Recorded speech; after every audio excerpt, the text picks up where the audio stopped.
Hi and welcome everybody. My name is David.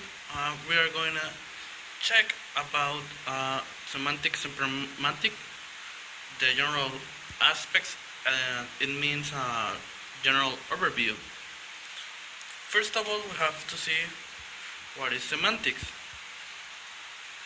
But before to start to explain what is semantics, we have to know what is a sentence.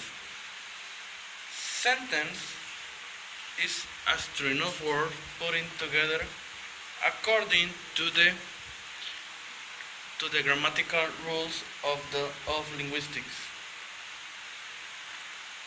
But in other words, we have to have a noun phrase plus a verb phrase and a possible complement to make a sentence.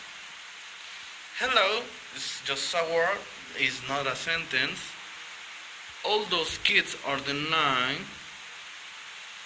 It's a noun phrase, but how is missing? But it's missing the verb phrase, so it's not a sentence. And a sentence could be: soccer is the most played sport in Mexico. We have soccer. That is a noun phrase. The verb to be is, and the most played sport in Mexico. It is a complement.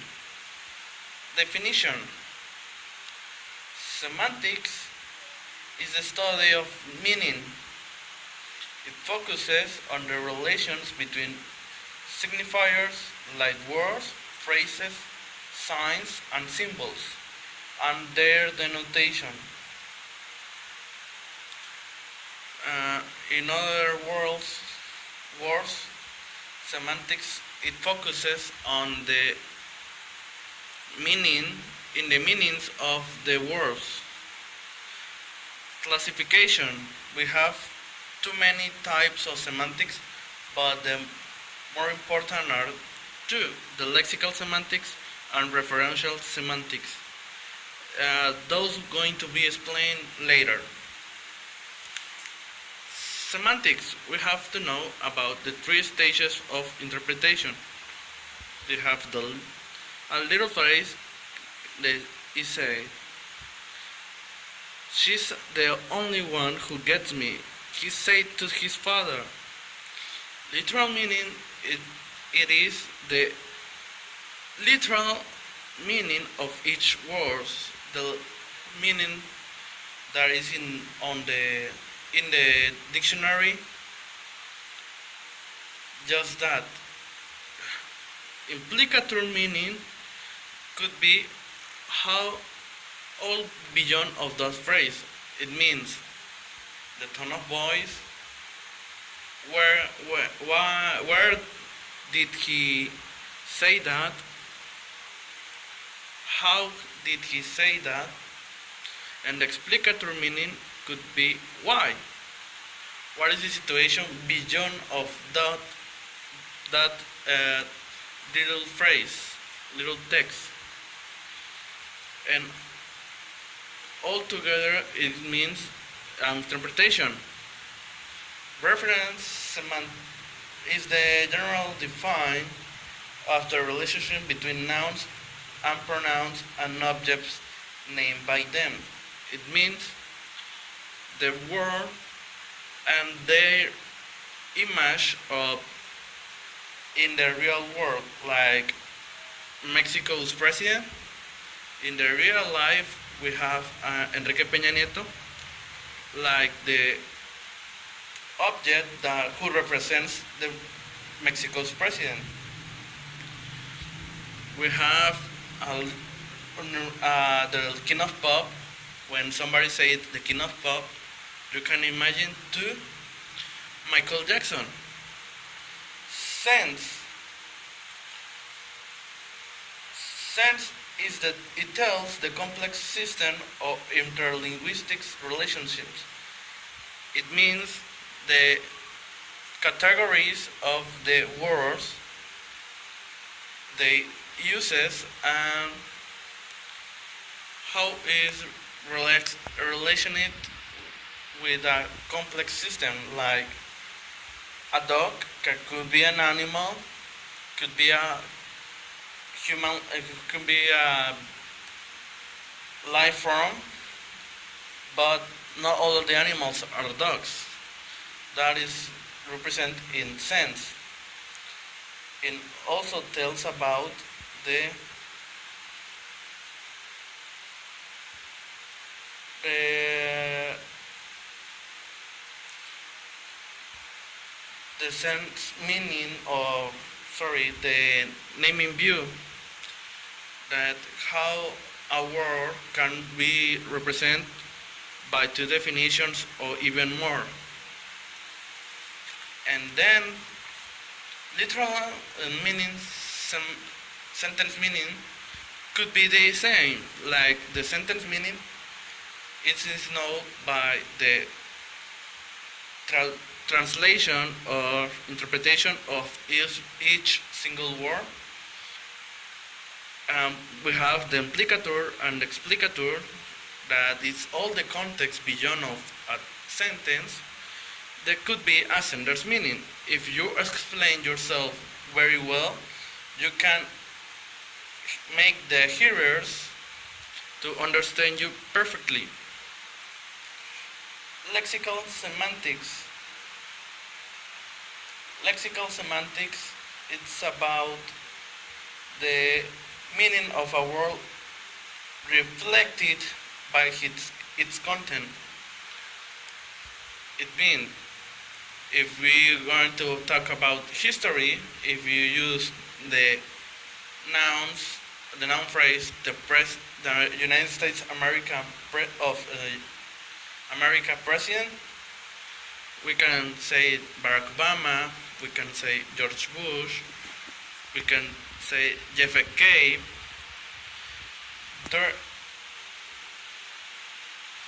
There is a lot of words that change about his content. In Mexico, we have regionalism. In the southern area, we have words to say niño, kid, and the north area, we have another words to say niño. Referential semantics is about the relationship between nouns and pronouns when the order of concepts in our minds.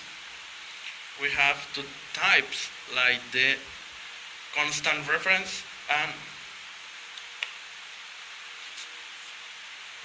that is a word that doesn't change in a time, like the center of the universe is the sun. Well, in our galaxy, and that doesn't go to change for a while, for too much time.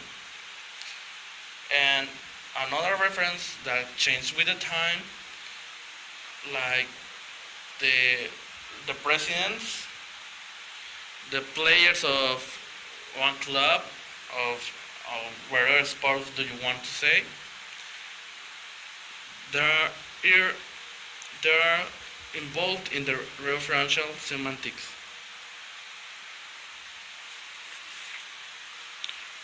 Pragmatic. Okay, before of explain pragmatic, we have to know what is an utterance.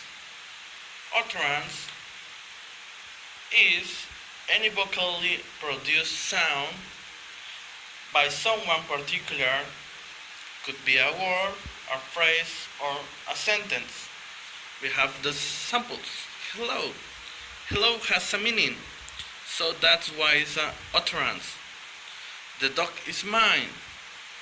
The dog is mine is a sentence and also a utterance.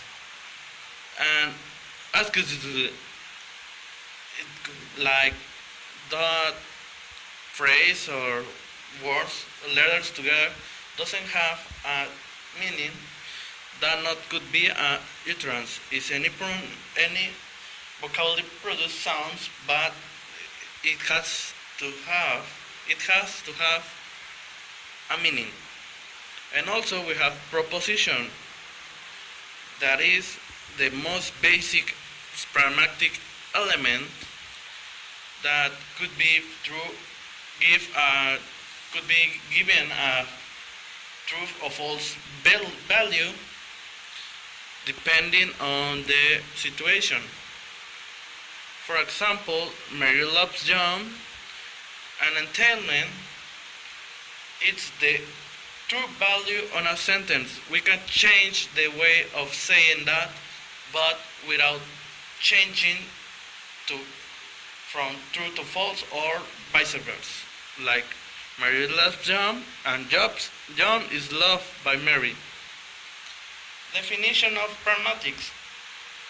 It is the study of the ways in which context contributes to meaning. It means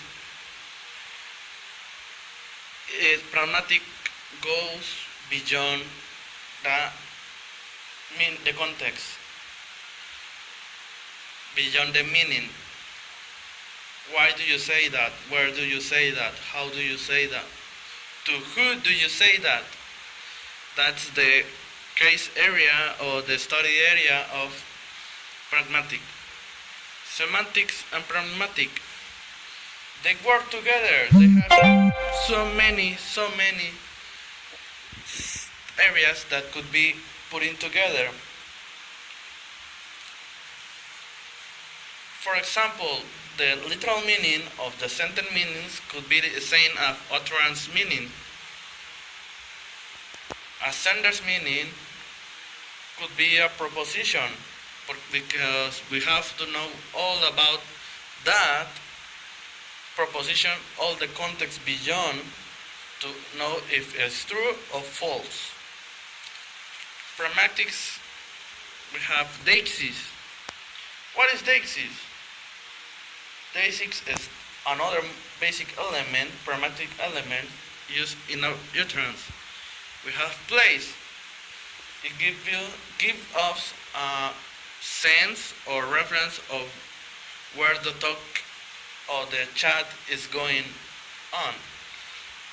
Words like here, there, over there, yonder, in a house, etc. That's the place deixis. Person deixis. It could be the words of the pronouns that are included in our chat to explain that, like personal pronouns, possessive pronouns, nouns. Time deixis.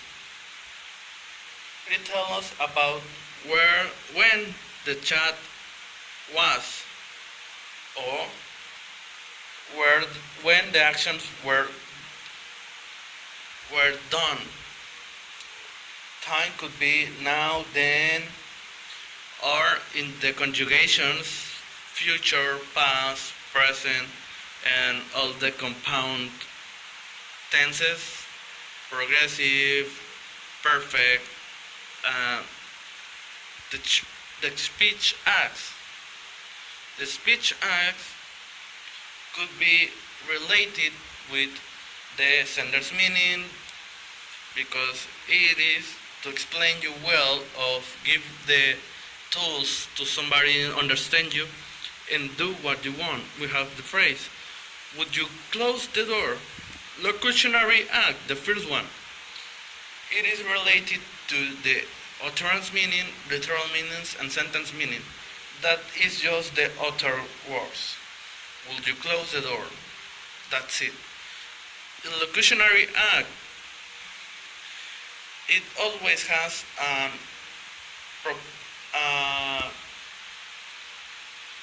intention behind that utterance.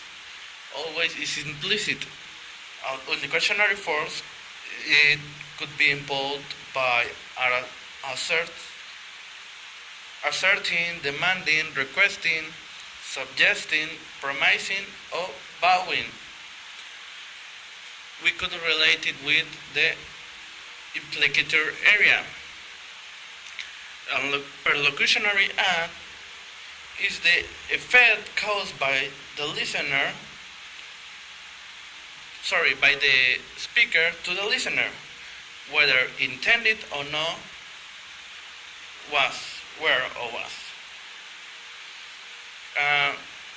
For example, when you close the door, is to tell somebody that actually close the door. It is said or right in a way to be polite or give the feeling of a choice. If you could close the door or not, you couldn't close the door. But it's a request behind of that utterance. We realize that it's almost impossible to separate semantics and pragmatics. They work together to cover a large area of linguistic fields. Thank you, everybody. That is a general overview of what is semantics and pragmatic. Thank you.